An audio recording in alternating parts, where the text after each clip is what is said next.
जय हिंद दोस्तों, स्वागत है आपका YouTube चैनल जेलस पे।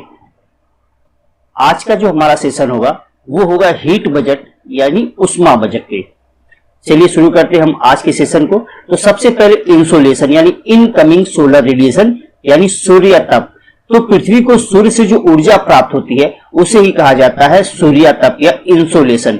और ये ऊर्जा जो है 1.94 किलो कैलोरी प्रति वर्ग सेंटीमीटर प्रति मिनट प्राप्त होती है। इसका मतलब 1 सेंटीमीटर ये प्रति वर्ग सेंटीमीटर है। और यहां से हमको हमारे वायुमंडल से 1.94 किलो कैलोरी प्रति मिनट प्राप्त होती है। ठीक, हमको मतलब हमारे वायुमंडल को। अगला वर्ड है चालन यानी कंडक्शन। चालन क्या होता है तो ध्यान दीजिएगा, आप अपने घर में किसी भी बर्तन को जब गर्म करते हो तो सबसे पहले जो बर्तन का जो भाग गैस पे या आग पे होता है वो नीचे वाला बेस गर्म होता है और धीरे धीरे पूरा बर्तन आपका गर्म हो जाता है। यही क्या है, चालन है। ठीक, मान लीजिए ये गैस के कण हैं जो कि गर्म है। ठीक, और इनके संपर्क में वो गैस के कण आए जो गर्म नहीं है। तो जो गर्म नहीं है वो भी गर्म गैसों के संपर्क में आने की वजह से क्या हो गए, गर्म हो गए। तो इस प्रकार से एनर्जी ट्रांसफर की जो विधि है इसे कहा जाता है चालन या कंडक्शन। ठीक, दूसरा देखते हैं हम लोग संवहन। ठीक, यानी कन्वेक्शन। देखिए, सूर्य से एनर्जी अर्थ के सरफेस पे आई और गैसेस गर्म हो गई, जो गैस है वो गर्म हुई और ये गैस गर्म होके ऊपर उठने लगी। ठीक, और यही क्या कहा जाता है, संवहन। आप सुने होंगे संवहनी तरंगे। ठीक, तो ये भंवर के रूप में क्या होती है, ऊपर उठना लगती हैं, तो इसे ही कहते हो आप संवहन। अगला वर्ड है अभिवहन यानी एडवेक्शन। एडवेक्शन क्या होता है, एनर्जी का हॉरिजॉन्टल जो ट्रांसफर होता है, क्षैतिज स्थानांतरण होता है, उसे ही कहा जाता है अभिवहन। यानी यहां से एनर्जी क्षैतिज रूप से इधर जा रही है या इधर से एनर्जी क्षैतिज रूप से इधर आ रही है। ये जो ट्रांसफर होता है उसे कहते हैं हम अभिवहन। जैसे लू के समय यानी गर्मियों के समय जब लू चलती है तो टेम्परेचर गैसों के माध्यम से क्षैतिज रूप से ट्रांसफर होता है। अब एक वर्ड आता है एल्बिडो। एल्बिडो क्या है, reflect part of solar radiation यानी सौर विकिरण की परावर्तित मात्रा। अब देखिए, ये हमारा सूर्य और सूर्य से पृथ्वी की सतह पे आई एनर्जी और इस एनर्जी का कुछ भाग रिफ्लेक्ट हो गया, यानी पृथ्वी की सतह को या वायुमंडल को गर्म करने में इस भाग का कोई योगदान नहीं है, तो उसी को कहा जाता है एल्बिडो। तो सूर्य से आने वाली वो ऊर्जा जो परावर्तित हो जाती है और पृथ्वी को गर्म करने में या वायुमंडल को गर्म करने में अपना कोई रोल प्ले नहीं करती है, उसे कहते हैं आप एल्बिडो। उदाहरण के रूप में देखें, मान लीजिए ये 10 एनर्जी सूर्य से आई, इसमें से 2 एनर्जी रिफ्लेक्ट हो गई हमारे अंतरिक्ष की ओर। ठीक, तो केवल 8 ही एनर्जी हमारे पृथ्वी या वायुमंडल को गर्म करने में अपना रोल प्ले किया, 2 एनर्जी क्या हो गई, निकल गई। तो यही 2 क्या हो जाएगा, एल्बिडो हो जाएगा। बात क्लियर हो गई। चलिए आगे बढ़ते हैं। अब इन सबका आप स्क्रीनशॉट ले लीजिएगा, काम की चीजें हैं, यहां से एग्जाम में रेगुलर क्वेश्चंस पूछे जाते हैं, तो स्क्रीनशॉट ले लीजिएगा। चलिए अब देखते हैं इस चित्र के माध्यम से हम हीट बजट। देखिए, सन से जो एनर्जी आती है वो शॉर्ट वेव लेंथ के रूप में आती है, निम्न तरंग दैर्घ्य के रूप में आती है। ये बात एकदम ध्यान रखिएगा। अब 100 यूनिट 100% यानी 100 यूनिट मान लिया एनर्जी सन से आई। अब इस 100 यूनिट का जो एनर्जी सन से आ रही है, आपके वायुमंडल में बादल मिलेंगे, तो इन बादलों द्वारा 100 यूनिट में से इन बादलों द्वारा 27 यूनिट को रिफ्लेक्ट कर दिया गया, परावर्तित कर दिया गया। ठीक, इसके बाद इसमें से कुछ और एनर्जी पृथ्वी की सतह तक पहुंची और पृथ्वी की सतह द्वारा 2% और एनर्जी को या 2 यूनिट एनर्जी को रिफ्लेक्ट कर दिया गया। ठीक, ये 2 एनर्जी रिफ्लेक्ट हो गई जो पृथ्वी की सतह को या वायुमंडल को गर्म करने में कोई रोल प्ले नहीं करेंगी। ये हो गया 27 और प्लस 2। ठीक, और इसके बाद सूर्य से जो एनर्जी आ रही है इसका 6% भाग स्कैटर हुआ, प्रकीर्णित हुआ और प्रकीर्णित होकर ये स्पेस में चला गया। ठीक, ये भी वापस चला गया। ये 6 भी हमारी पृथ्वी को गर्म करने में कोई रोल प्ले नहीं किया। बात क्लियर?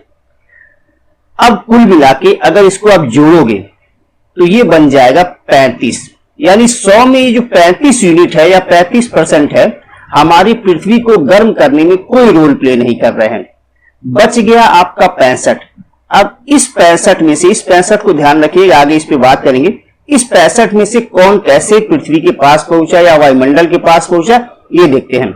इसमें से तो 34% सीधे आपकी पृथ्वी के पास पहुंचता है और पृथ्वी इस 34% से गर्म होती है।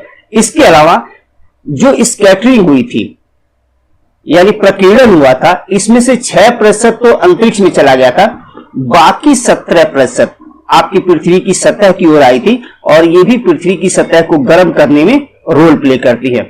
तो कुल मिला के स्कैटरिंग तो हुआ 23% का। स्कैटरिंग कितने का हुआ?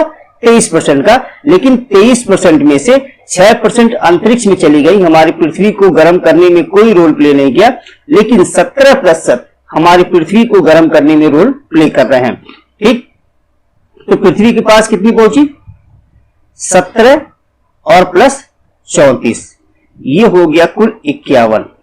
इसके अलावा अभी तो कुल 65 है ना, तो अभी तो 51 का यूज हुआ अभी। बाकी 14% आपके वायुमंडल द्वारा एब्जॉर्ब कर लिया जाता है, क्योंकि आपके वायुमंडल में धूल के कण है, वाष्प है, तो इनके द्वारा एब्जॉर्ब कर लिया जाता है। तो 65 में से 14% वायुमंडल यानी एटमॉस्फेयर ले लिया, ठीक, और 51% आपके अर्थ पे आई, आपके अर्थ ने एब्जॉर्ब किया। ठीक, अब ध्यान रखिएगा, अब यही जो एनर्जी है अगर वायुमंडल और आपका अर्थ हमेशा रोज ग्रहण करते रहें तो आपकी पृथ्वी क्या बनेगी? आग का गोला बन जाएगी, फायर बॉल बन जाएगी। अब इस एनर्जी को अगर रिलीज कर दिया जाए तो बैलेंस हो जाएगा। यही रिलीज, एब्जॉर्ब और रिलीज की बात जो होती है इसे क्या कहते हो? बजट कहते हो, जितना आया और जितना गया। अब देखिए एब्जॉर्ब तो हुआ 51% आपकी पृथ्वी द्वारा और 14% वायुमंडल द्वारा। अब देखा जाए कैसे ये रिलीज किया जाता है, किस किस माध्यमों से आपकी पृथ्वी इसे रिलीज करती है। चलिए, सबसे पहले 23% आपकी पृथ्वी दीर्घ तरंग पार्थिव विकिरण के रूप में इसे रिलीज करती है, दीर्घ तरंग पार्थिव विकिरण के रूप में। अब दीर्घ तरंग पार्थिव विकिरण क्या होता है? तो ध्यान रखिएगा, जब सूर्य से एनर्जी आई तो अभी बताया मैं कि शॉर्ट वेवलेंथ के रूप में आती है, क्योंकि जो चीज जितनी ही अधिक गर्म होती है उससे निकलने वाली जो तरंगे होती हैं उनकी तरंग दैर्घ्य कम होती है। जो कम गर्म होती है उससे निकलने वाली जो ऊष्मा की तरंग होंगी वो उच्च तरंग दैर्घ्य की होंगी, अधिक तरंग दैर्घ्य की होगी। बात क्लियर? जो चीज ज्यादा गर्म होगी उससे निकलने वाली ऊष्मा की जो तरंगे होंगी वो निम्न तरंग दैर्घ्य की होंगी, और जो कम गर्म होगी उससे निकलने वाली ऊष्मा की जो तरंगे होंगी वो अधिक तरंग दैर्घ्य की होंगी। तो पृथ्वी जब गर्म होती है तो सूरज के बराबर तो गर्म होते नहीं है, तो पृथ्वी जो अपनी एनर्जी रिलीज करती है दीर्घ तरंग पार्थिव विकिरण के रूप में रिलीज करती है। तो ये दीर्घ तरंग पार्थिव विकिरण के रूप में रिलीज की। अब उसमें से पृथ्वी जो 51% पाई थी, ध्यान रखिएगा, पृथ्वी जो 51% एनर्जी पाई थी उसमें से इसने 23% दीर्घ तरंग पार्थिव विकिरण के रूप में रिलीज किया। कितना रिलीज कर दिया? 23%। ठीक, अब इस 23 का 6% आपका वायुमंडल ग्रहण कर लेता है, बाकी 17% आपका वायुमंडल नहीं रोक पाता है और ये चला जाता है अंतरिक्ष में। ठीक, बात क्लियर? अब ध्यान रखिएगा, आपके वायुमंडल के पास पहले से ही 14 है, अभी बता के आया हूं, वायुमंडल के पास पहले से ही 14 है। ठीक, और 6 पृथ्वी जो द्वारा टेम्परेचर दीर्घ तरंग पार्थिव विकिरण के रूप में निकाला गया उसको एब्जॉर्ब कर लिया। ठीक, पृथ्वी तो अपना 23 ही निकाल चुकी 51 में से। अब देखिए 9 यूनिट एनर्जी पृथ्वी कन्वेक्शन के रूप में, संवहन के रूप में रिलीज कर देती है। टर्बुलेंस या संवहन के रूप में रिलीज करती है। और अभी बताया हूं संवहन क्या होता है, जब गैस के कण गर्म होकर ऊपर उठते हैं, और ऊपर उठते हैं तो एनर्जी को भी क्या करते हैं, अपने साथ लेके जाते हैं और वायुमंडल में उस एनर्जी को रिलीज करते हैं। ठीक, तो 9% तो फिर पृथ्वी की सतह से गैसों द्वारा आपके वायुमंडल में पहुंच गया। तो पृथ्वी तो रिलीज कर दी, लेकिन फिर कहां आ गया ये 9 और वायुमंडल को मिल गया। इसके बाद 19% कंडेंसेशन यानी संघनन, संघनन की गुप्त उष्मा, संघनन की गुप्त उष्मा के रूप में, ठीक, कंडेंसेशन के द्वारा। अब ध्यान रखिए गुप्त उष्मा क्या होती है, अवस्था परिवर्तन के लिए ली गई उष्मा या निकाली गई उष्मा को ही क्या कहते हैं, गुप्त उष्मा कहते हैं। ध्यान रखिएगा, मान लीजिए अगर वाटर से यानी जल से वाष्प बनना है तो कुछ ना कुछ एनर्जी तो चाहिए, और यही अवस्था परिवर्तित हो गई, ये जल है और ये वाष्प क्या होगा, गैस। तो जो एनर्जी ली गई वो हो गई गुप्त उष्मा। अब ये गुप्त उष्मा वाष्प के पास है, अब ये वाष्प गर्म है, ध्यान रखिए वाष्प क्या होगा, गर्म होगा। अब सिंपल सी बात है, जिसके पास भी गर्मी होगी वो ऊपर ही उठेगा। अब ये वाष्प क्या हो गई, ऊपर उठी, और ऊपर उठ के अपनी एनर्जी को दोबारा क्या की, ये रिलीज कर दी, और दोबारा आसमान में जाके यानी वायुमंडल में ही जाके अपनी एनर्जी को रिलीज कर दी और दोबारा जल के रूप में बदल गई। तो ये जो एनर्जी पृथ्वी की सतह से लेके आई थी और वायुमंडल में क्या कर दी, ये निकाल दी, तो ये वायुमंडल में एनर्जी रह गई कि नहीं रह गई, तो यही ये 19% संघनन की गुप्त उष्मा के रूप में आपके वायुमंडल में पहुंची। तो ये वायुमंडल के पास ये भी मिल गई, यानी पृथ्वी जो एनर्जी निकाली कुल मिला के 23, ये 9 संवहनी तरंगों के रूप में और 19 संघनन की गुप्त उष्मा के रूप में। तो ये तो पूरा पृथ्वी जो पाई ये 51 हो गया, 51 यूनिट या 51% आपकी एनर्जी रिलीज कर दी। लेकिन वायुमंडल के पास जो पहले 14 था, अब ये 6 और जुड़ गया, जब पृथ्वी दीर्घ तरंग पार्थिव विकिरण के रूप में रिलीज की।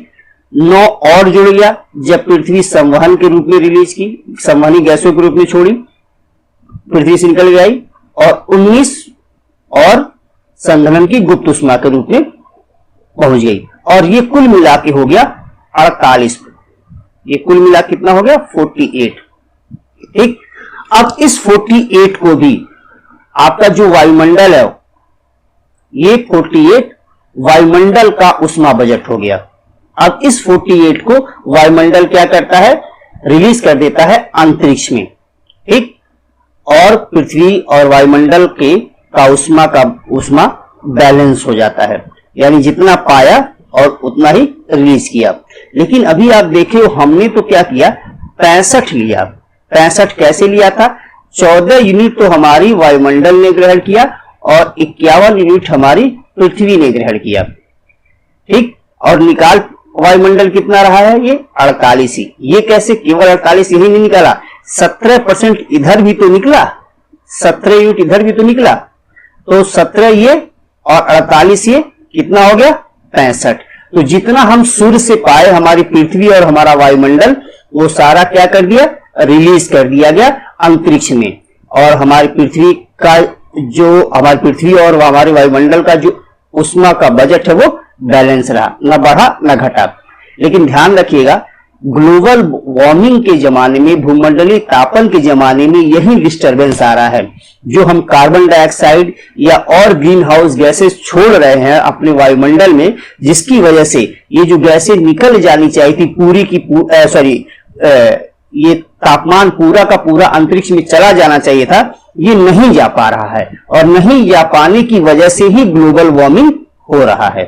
ठीक, तो ये हमारी हीट बजट अगर बैलेंस रहे तो कोई दिक्कत नहीं है, लेकिन ग्रीन हाउस गैसों की वजह से जो मानव द्वारा बढ़ाया जा रहा वायुमंडल में, ठीक, उसकी वजह से हमारी हीट बजट जो है वो गड़बड़ हो रहा है। ठीक, फिलहाल आप इसको एकदम याद रखिएगा, क्योंकि यहां से रेगुलर एग्जाम में क्वेश्चन पूछा जाता है, और पूछा सीधे सीधे जाता है कि वायुमंडल का हीट बजट कितना होता है, आपकी पृथ्वी कंडेंसेशन द्वारा कितना रिलीज करती है, कंडेंसेशन द्वारा कितना वायुमंडल पहुंचता है, संवहन द्वारा कितना वायुमंडल पहुंचता है, या दीर्घ तरंग पार्थिव विकिरण के रूप में कितना अंतरिक्ष में जाता है और कितना वायुमंडल ग्रहण करता है।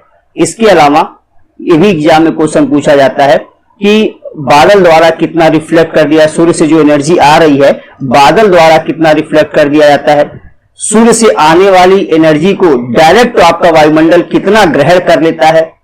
ये सारी चीजें आप अच्छी तरह से ध्यान रखिएगा क्योंकि एग्जाम में रेगुलर क्वेश्चन पूछा जाता है। तो आज के सेशन को समाप्त करते हैं। आशा है ये सेशन आपको पसंद आया होगा और स्वतंत्रता दिवस की ढेर सारी शुभकामनाएं आप सभी लोगों को। इसी के साथ आज के सेशन को मैं समाप्त करता हूं। अगर सेशन अच्छा लगा हो तो वीडियो को लाइक कर दीजिएगा, चैनल को सब्सक्राइब कर लीजिएगा। जय